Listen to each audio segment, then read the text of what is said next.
Guys, welcome back to Sports Corner GH. My name is Adam. So guys, I want to talk about the Rahman issue. Then we go into today's video. Please, if you're a Chelsea fan, let me know your honest thought about this down below in the comment section.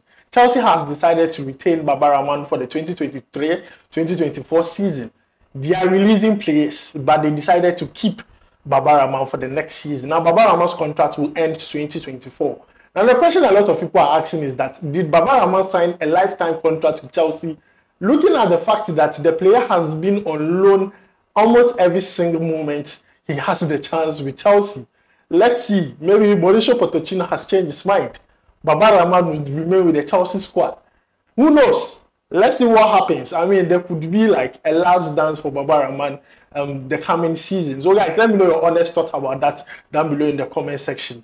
Do you think Rahman will be part of Chelsea's squad for next season, or he will leave alone again and probably get released, or he'll be out of contract at the end of next season? Let me know your thoughts on that down below in the comment section. You are watching Sports Corner GH. If you have not yet subscribed, please make sure to subscribe. If you have already subscribed too, thank you very much. In today's video, we are going to talk about the Black Stars. They departed from Ghana yesterday and they went to Madagascar. They have arrived. We have all the videos and some of the pictures for you live here on Sports Corner GH. And also, we are going to discuss, today I'm not going to present, we are going to discuss the things in the Black Stars that must be changed. One of the two things we already know that Black Stars, this is one of their typical problems, either from the part of the players or the part of the coach, that needs to be changed. We are going to discuss it here today. So most of these are based on my opinion. So you can also make your opinion heard in the comment section, and then we'll have a very nice convo and a very nice discussion down below in the comment section. So before we jump into that, I want to give shout outs to those who commented under our videos yesterday. I'm going to do it very quickly. The first person is Alexander Ahimfo. Thank you. Delsoka_, thank you. Emmanuel Bonny, thank you very much. Daniel Obitre, thank you. The Secret Sports TV, thank you. And then Peter Mitifitu, thank you very much for choosing Sports Corner GH. You can also get a shout out like this on Sports Corner GH. You just have to comment under this particular video and I'll make sure to give you a shout out in our next video. So guys, before I settle into today's video, I want to know your prediction. Madagascar versus Ghana. Who is going to win? What's your score prediction for that game? Let me know down below in the comment section. In my opinion, I've said it, 3-0. Ghana has to win this game. Like, let's kill it and then qualify straight. Let's just do justice to this game. Quick, and then qualify.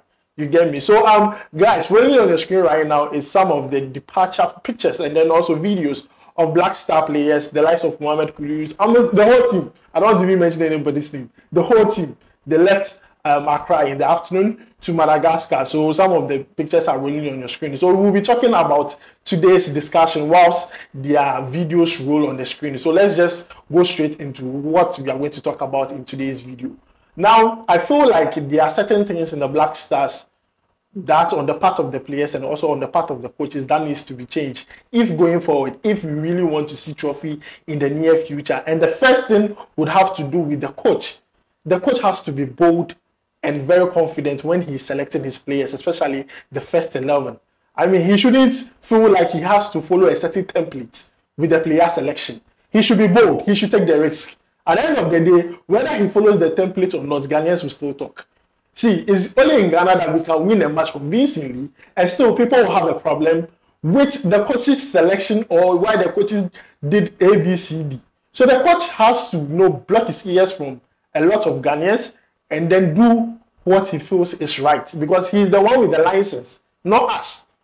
I believe he needs to be very confident and he needs to follow his gut. What he sees at the training grounds, he should use that to do his player selection, especially the starting 11.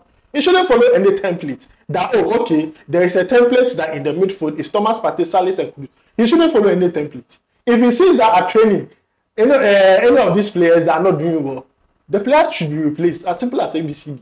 The coach should be confident with his player selection. That is the first thing I believe should be changed in the Black Stars. Second thing is that the coach should bring competition to the Black Stars. And I love what he says during his press conferences. He says that nobody has a permanent position in the Black Stars. That alone should ring in the player's mind that, Charlie, there is competition, because right now there's no permanent position. If I don't do well, my position could be vacant for another person, or probably I could miss out on the next call up. So every time, every moment at training or anytime you're even given 5 minutes chance, you do your extra best because that particular position you are playing in. Only least mistake, someone will come and replace you. So I believe the coach should bring that kind of competitiveness into the Black Stars. Nobody has a permanent place. So if Asimesi is not doing well, I mean, replace the player and bring in another player, whether the player is playing a big team or not, we don't care. Just be confident and do that. Bring competition into the Black Stars. Because I believe it's the competition that will make a lot of players play well. Like the Black Stars we used to know before. Some players, they know whether they do well or not, they are going to start matches.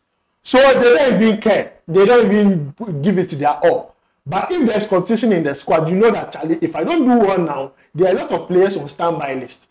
I might not be in the next call-up. You give it your all, or you fight for your position. So I believe there should be competition in the Black Stars. These are kind of the things that need to be changed in the Black Stars squad.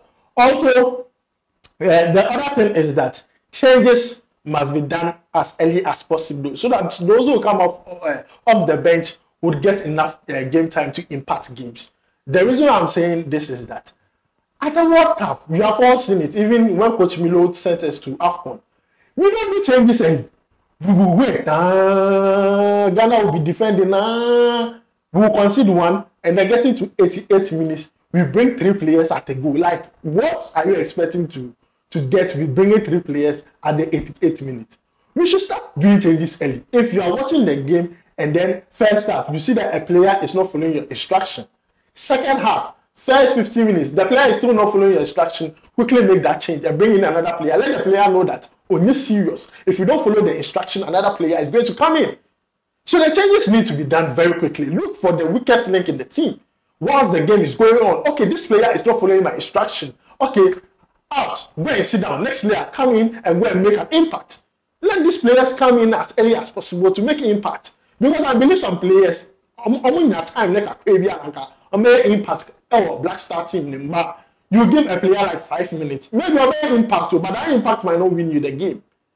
You get my point. That impact might not win you the game, but that player would actually make an impact. Now, 10, 15, 20 minutes, maybe that impact of that player could actually result to a win or a goal or an equalizer, so that you don't lose a game. So I believe the coach should be doing his changes early. I mean, you can do like your first 2 changes early and then reserve that one or last change for extra time, just to kill time. You get my point. So the coach Chris Hughton should do his changes early. I mean, this is one of the big talking points when it comes to Ghanaians. Ghanaians really don't like it when we are losing and then the coach is not making changes. So Coach Chris Hughton, we beg you, let your changes go very quickly. Also, the next point is also that we shouldn't be defending. I believe Black Stars we like defending too much. Is these Black Stars that we have a lot of good players who, when we score one goal, we'll go and pack the bus. We'll now start defending. It's as if our default formation or our default plan in every game we have played in is that score first goal and go and defend. Don't let the opponent score you once you have scored the first goal. It shouldn't be so. What's the first one now? Try and score the second goal. The third goal, then now you can now be managing the game. That is how it's done. But Black Stars, even if you don't score goal, you are already defending. Like it is in our DNA that we have to defend first. It shouldn't be the case. I feel like we have players, enough quality in the Black Stars squad to play an open game. We have enough quality to play an open game. We saw that in the World Cup against Portugal. We were literally defending the whole first half. I understand the strategy of that one. But then when we decided to play an open football, we matched them boot for boot. And then they were aside during the World Cup. Naki Williams shouldn't have slipped with that chance. I'm telling you, Ghana would have gone far. Naki Williams scored that goal against Portugal. He didn't slip. We would have gone far. You get me? When we started playing an open game, we were very competitive. But when we were defending, we were very vulnerable. So I believe that with the qualities we have, we shouldn't be defending too much. The days of defending is over. Black Stars, the day of having players defend and then you leave Asamoah up front and then you zogoto the ball to Asamoah and Asamoah will go and score. We don't have an Asamoah in the Black Stars squad again. So we need to play an open play football so that even the wingers can also contribute when it comes to the goal scoring. Also, the midfielders who can shoot from long range or can help in air balls, can also score goals. So this is one of the things I believe should be changed in the Blaster squad. And the last point, I'm not going to pick on any player, but I have to just make an example. Mohamed Kudus and Kamaldeen Sulemana. We beg them, Charlie, if you get the ball, I just pass quickly. The dribbling there, we know you can dribble. But sometimes, if you are able to pass early, we can score the goal. But you be dribbling, then, the chance is gone. These players will be setting offside traps for us. If you are playing in the role where you are supposed to provide an assist or provide forward-thinking passes, I beg, let the balls be going quickly. That's why Ghanaians like Ashimeru. No, it's not because of anything. Ashimeru, Daniel Kofi Tre, it's not because of anything. When they get the ball, they don't over-elaborate on the ball. When they get the ball goes straight. The ball is going forward. It's not like Edmond Ado, when he gets the ball, the first thing that comes into his mind that I have to give back pass. That's Edmond Ado for you. But we have forward-thinking players in the Blaster squad, I believe, should be playing. The reason why I'm talking about Kudus and then Kamaldeen is that they are the most corporate when it comes to holding on to balls and not release them and the balls very early. Unless they will be holding these balls, it's just like Kamaldeen. Kamaldeen will be dribbling left, right, front, center, only for him to go and give a misplaced pass. So we beg him, if you are going to start, I beg, let your decision making be right, be on point to know. You can dribble. Nobody is saying that don't dribble. You can dribble. But then at the end of the day, create chances for your striker to score. Even if your striker cannot, your striker can set as a decoy for you to go and score. At least hit the ball on the target. The dribbling in the air, it's not important too. At the end of the game, the goal of every game is to get off with 3 points. That's the most important thing of every game. So let's go and get the full 3 points first. Then if we are able to bozo Madagascar by 3-0 in the first half, second half we can be doing catch.